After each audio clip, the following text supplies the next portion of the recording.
Oke, jadi mari kita coba bahas lagi serialnya dari Cheat Kagenu aka Shadow Garden. Dan kali ini tuh aku lagi pengen ngebahas mengenai musuh baru sekaligus juga musuh lama yang telah kembali gitu. So, jadi mari kita coba bahas chapter keempat dari volume kelima dari serialnya Shadow Garden.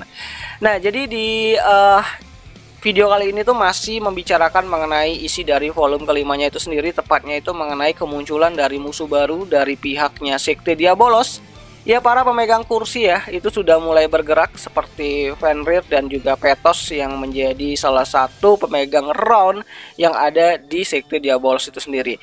Nah, untuk Fenrir itu sendiri, dia adalah pemegang kursi kelima ya dari rounds dari Sekte Diabolos, dan Fenrir adalah orang yang bertanggung jawab mengenai pembebasan tangan kanan dari iblis Diabolos yang ada di Akademi Midgard. Ya, meskipun dia berada di kursi kelima, Fenrir adalah orang yang cukup memiliki begitu banyak masalah di dalam sekte gitu kan. Beberapa rencananya itu terlambat, dan baru-baru ini tuh Zeta tuh berhasil yang namanya itu menyusup ke dalam ruang penelitiannya, sehingga ya penelitiannya itu bocor ke Shadow Garden gitu. Lebih tepatnya itu ke fraksinya dari si Zeta itu sendiri. Sampai-sampai sekte itu mengutus Petos untuk membantu Fenrir dalam mengatasi masalah yang disebabkan oleh Shadow Garden di kerajaan Midgard.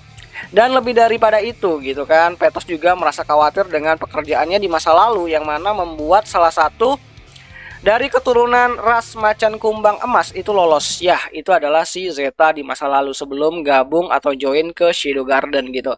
Nah, Fenrir dan Petos memiliki masalah yang sama di sini, yaitu keterbatasan jatah dari tetesan Diabolos itu sendiri ya. Ya, walaupun mereka itu berada di dalam round itu sendiri, tapi pemegang kursi itu masih aja tuh ya berebut jatah tetesan untuk bisa membuat diri mereka itu abadi gitu.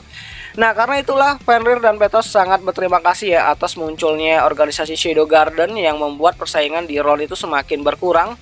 Namun hal itu juga menjadi masalah bagi mereka untuk jangka panjang, karena Shadow Garden itu juga bisa menjadi ancaman bagi Fenrir dan juga Petos di kemudian hari gitu.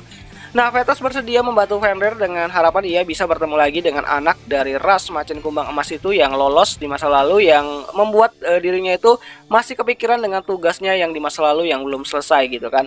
Nah, Petos juga menjadi orang yang bertanggung jawab ya atas berkembangnya organisasi Shadow Garden hingga sebesar sekarang, karena memang saat itu ada insiden di masa lalu di mana harusnya si Petos ini tuh sudah mencoba untuk menghancurkan Shadow Garden, tapi ya dibiarin aja oleh pihaknya CT dan membuat ya Shadow Garden sebesar sekarang ini kan. Nah, selain dari Petos dan Fenrir, nama Loki juga disebutkan pada bab ini, walaupun tentu saja informasinya itu masih sebatas ya nama doang gitu kan. So, jadi ya nggak sabar banget nih melihat bagaimana nanti Petos berhadapan kembali dengan Zeta, sedangkan Fenrir bakalan harus berhadapan dengan si Shadow itu sendiri gitu. Dan ya sepertinya itu sajalah dulu mengenai konflik yang mungkin akan menjadi hal yang menarik ke depannya gitu kan. Tentu aja pertarungan antara Fenrir dan Shadow bakal terjadi di volume 5 di bagian akhir, dan nanti kita bakalan coba buat lagi pembahasannya. Dan ya itu ajalah dulu mengenai video kali ini, dan sampai jumpa di video yang selanjutnya. Jani.